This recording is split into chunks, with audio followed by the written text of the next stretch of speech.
Welcome, everyone. Today is Thursday, and that means more Star League action coming at you guys. We're starting things off with Group Classic. Classic versus HyuN will be the first match. I'm Wolf. With me is Moonglade today, looking handsome as usual. Mate, it was a day to let your hair down, you know, let it flow long and beautiful. And I'm glad to be here once again for Star League. And this map, this group is fantastic. It really is. It really is interesting. I mean, HyuN, Rogue, Classic, and TY. Yeah. As you can see, all these four players right here. One of them has a lollipop. Lucky Rogue. I wish I had one right now. Yeah. But I got to talk to HyuN a little bit before this match. We'll get a little bit more into that a little bit later. But this first match is actually going to be very interesting. On paper, HyuN versus Classic, it doesn't look like it should be like, well, like this is going to be a really close one and all that. It's actually going to be a lot closer than I think everyone's going to be thinking. And HyuN got the map he wanted first, Terraform. He has a very interesting all-in on this map. Yep. He banned Cactus Valley and Echo, whereas Classic banned Iron Fortress and Expedition Lost. So Terraform remains in the pool, which is really important because those picks and bans are done today. You know, they're done like right before the matches actually. So you can plan to build for a map, but if your opponent just bans it, well, that's too bad. So it's really important that you mentioned this actually. You know, he has a specific build for Terraform, but he gets the map, so that's really important. It's super important, yeah. It's going to mean he's going to get that momentum to start things off as well. If this strategy works out, if he manages to get this all in down, he's going to create that momentum that might just give him the edge to overcome someone like Classic, one of the best players, if not the best player in the world right now, and knock him down to the lower bracket. Well, so I looked at this group, you know, on paper, and I thought to myself, Classic is the best player in the world. I'm riding that, you know, hype train of this guy's the best, this guy's the best. I really think he is. I think he's, like, undisputedly the best. If someone could beat him, of course, that will change. But right now, I'm looking at this thinking this guy is the best. So I look at this group. This is the first group. You know, we have this group system where they name the groups after the top player, the favorite player. Yeah. This is the first group I look at this where I go, well, this really makes sense. Like, Classic is by far and above the best player in this group. Yeah, I certainly agree. I mean, there's always dangers. HyuN is always a dangerous player there. He's always had success. You know, all around the world, he can beat the top players, but it really comes down to what he has planned, and he seems like he's really prepared for today. And sometimes these players sleep on HyuN. We saw this in the past. You know, some of these Zerg versus Zerg players actually just don't expect HyuN to do well. He just 3-0s them in Star League, does really well. I think he has a decent chance of getting out of this group. Beating Classic, on the other hand, I'm glad he's got something prepared, but I still highly favor Classic going into this one. But it's good to know that he has really good strategies prepared. Everybody always does, right?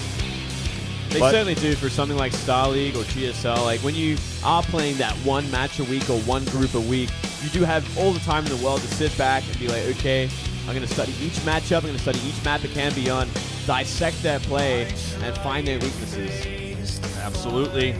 Let's see if Classic can deny HyuN's strategy here. We're going into the first map, set 1 here. Classic, the defending champion against HyuN, again the challenger here. Let's see if he can make it further than he ever has in Star League. Get out of that group. It'd be an amazing thing if he could actually go that far. HyuN always has the potential, but he never finds it in career. It's the one place that he can't find it. Yeah. Back at home, he has trouble. Overseas, he's a totally different beast. All right, guys, let's go into map number 1 on Terraform.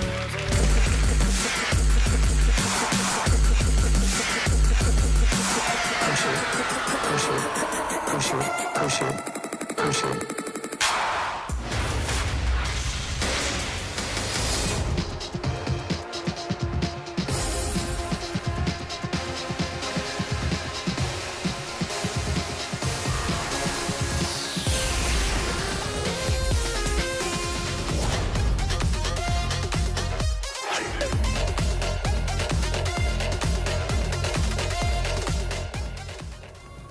Down here in the bottom right, in red, it's Classic, the defending champion of Star League.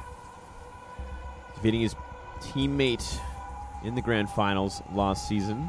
He's a bit of a teammate killer when it comes to Grand Finals of Star Leagues. Yeah. A horrible thing. It's unfortunate, indeed. And up here in the top left, we do have the Zerg player, HyuN, from Team Rocat, looking to create an upset in this first match. On this first map, he's really banking on this build he's got prepared. Now, back to what you were saying about Classic defeating his teammates. It's funny that just in the recent IEM that he won, he ended up beating Parting, who was his former teammate. So even if you think about it even further than that, it just seems to be a bit of a curse. It's kind of an ironic thing, you know. It's like the fact that it's happened 3 times now that he's won titles because of it. Parting's definitely a different, kind of a different player. Is certainly like they got a bit of negative history. They really dislike each other, and I mean, have a look at this. That proxy hatchery. This is part of his plan. He's planning to build 3 spine crawlers there and go all in with mass lings. So it's going to be kind of like a spine crawler push with lings, with queens pushing the creep with lings. It's kind of like something that you'd see Nesty do way back in the day against. God, what was his name again? There was a player, Inca. Inca, yeah. I knew it was an OGS player. Yeah, Inca. He did that against Inca. He really invented that strategy, but HyuN has figured it out. A good place to put the hatchery. Probe hasn't scattered it yet. And it's all about getting the creep up there, throwing down those spines, and coming through there with a lot of speedlings. Well, this is such a great meta play because it also really confuses the Protoss, because when you go to the base and you see there's no hatchery there, your first thought is not, oh, he's outside my base. Your first thought is, oh, he probably took the gold base. And you check the gold base and you're like, oh, he could have taken the weird gold base. You check that. This is going to be the last place you expect to see a hatchery, actually. Yeah, it certainly would be. But it's so close to the natural. It's almost as close as you can get without it being scattered out here. Classic doesn't know any better. He's scouting everywhere he can. He has to find this hatchery, and he knows it's on the map because there's no way that HyuN doesn't have the money for it. Yeah. You know, at this point, he's probably very confused to see a shot of him here. HyuN's sticking to the plan. Now, at this point, these gateway units, or rather these gateways, are very exposed. They're very far at the front. And if he loses his wall for just a second with his fast link speed, he's going to probably just lose the game. So it's important for him to make sure he keeps the wall tight. And that's going to be difficult against spine crawlers, but the longer he holds, the better chance he has. No, God. He's even going to get into the main. This is tragically bad. Oh, this is a great start for HyuN. Those links came in at just the right time. And it's only going to get worse from there because speed is on the way. It's about halfway done at this point. Yep. Classic is walling this off, but he needs to actually make a building. If these links come through here, this is going to get even worse. Oh, get through. Man, more and more links coming through. He's going for the pylon as well. It's going to try and unpower that cybernetics core. Oh, if he loses that probe, he can't wall it. He needs to wall this. He needs to place another structure. He thought about doing a pylon. He wants a gateway so bad. Okay, you look at the gate. Oh, but the links get in anyway. The links get in anyways. Big fail there on that probe block. 2 zealots out there. Yep, they're going to need to get to minimize that surface area. The queen is just crawling her way in as well. If he loses that mothership core, the strategy gets the more powerful because then he can't use Nexus Cannon. You know what? He's getting very low, 45 hit points. Link speed, moments from finishing as well. These zealots got surrounded, or at least one of them did. Mothership core cannot die either. Oh man, HyuN looks like he's poised to take this game. 21 hit points left on that mothership core. He's targeting it. And meanwhile, this sentry does get one force field up, but this gate's getting very low. Okay, the mothership core does survive. Probes save it. Probes stopping the queen here. That's actually a big victory. It's going to keep that mothership core in the game, able to actually attack these Zergs for a while longer. Now, the gates are still powered. The cybernetics core, however, is not. The zealot is slipping around doing a spin dance over there, but he's not actually doing any damage to these lings. I think this game is over. There's no way he can hold. He can actually just go through into the main base. He cannot hold both bases. Yeah. The shock on Classic's face right now. He cannot believe this is actually happening. What a great start for HyuN. Sick build here. A great strategy. Well executed. Very well done. And it's great to have this as map number 1. By the way, the 3 maps that you get are chosen by random by a referee who draws them out of a box. It could not have gone better for HyuN. HyuN's in such a great place. After this, well, I mean, he's going to try and close it out. It's like Classic's going to try and hold this off on one base, but when you're this far behind, more and more links coming in. Once that photon overcharge is ended, there's nothing to defend. Yep. He's actually going to start losing these gates. They're very, very low. And once the gateway falls, there's no way in. That's it. GG. GG. Really nicely done from HyuN.